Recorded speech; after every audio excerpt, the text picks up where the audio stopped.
బాగా చదివి ఏదైనా ఉద్యోగం సంపాదించి హౌస్ లోను, పర్సనల్ లోను, కార్ లోను 10 years రా ఖతం. ఇంకోటి చెప్పమంటావా, లేటుగా లేచి టీ తాగి మన సీనియర్ బడ్డీ దగ్గర జ్ఞానోదయం పొంది ఎలా అంటావా గల్లీ నుంచి అమెరికా వరకు అన్ని టాపిక్లు మాట్లాడుకుని మళ్ళీ సాయంత్రం ఇంటికి వచ్చి స్నానం చేసి ఏదో అడవుడికి చేసేయకుండా బయటికి వెళ్ళి ఏం చేయాలని ఆలోచిస్తాం చూసావా, ఇది వేరే పద్ధతి.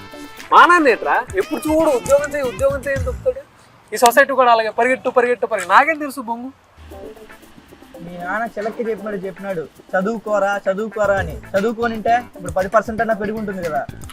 చిలక్కి చెప్పినట్టు చెప్తే నాకే అర్థమవుతుందిరా, నాకు ఎలా చెప్పాలో అలా చెప్పాలి.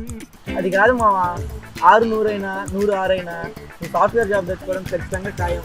ఎలాగవుద్ది బే, 600 ఎలాగవుద్ది, మాకు అలాగ ఉద్యోగం రాదు. మరి అవ్వ కావాలి బువ్వ కావాలంటే దొబ్బలేడా? అవ్వ ఎవరికి కావాలి, నాకు అవ్వ అవసరం లేదు, పువ్వు ఉంటే చాలు, అది అలాగైనా సంపాదించుకుంటాం. మన ఇంటర్ నిబ్బిల దగ్గర ఒక దరిద్రమైన కాన్సెప్ట్ ఉంటుందిరా, అది first love is always best అని. ఎలా అవుద్దిరా ఫస్ట్ లవ్ బెస్ట్ ఎలాగవుద్ది? ఫర్ ఎగ్జాంపుల్, నువ్వు లక్కీని లవ్ చేసినప్పుడు ఎంత జాగ్రత్త లవ్ చేసి ఉంటావు, అది పీకింది, అది దాని అదృష్టం అనుకో. తర్వాత శ్రావణిని లవ్ చేసినప్పుడు లక్కీ మ్యాటర్లో జరిగింది ఏది మళ్ళీ రిపీట్ అవ్వకూడదని చెప్పి జాగ్రత్తలు తీసుకుంటావు లేదా. తర్వాత 3వది 4వది. ఇక్కడ అర్థం అవ్వాల్సింది ఏంటంటే సంఖ్య పెరుగుతున్న కొద్దీ ఫోకస్ కూడా పెరుగుతుంది, జాగ్రత్తలు కూడా తీసుకుంటాం అంతే. లైఫ్ మ్యాటర్కి వచ్చేసరికి కూడా అంతే. ఇప్పుడు అమ్మ నాన్న చెప్పారని చెప్పి మనం పని చేయం కదా, మనకు తెలియదు ఏం చేయాలో.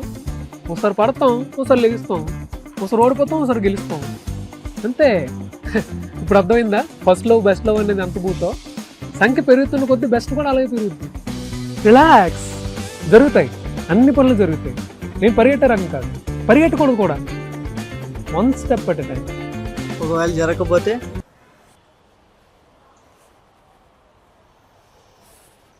ఎక్టి అదంతా కాదురా, నువ్వు లాస్ట్ A+B² ఎప్పుడు వాడవో చెప్పు.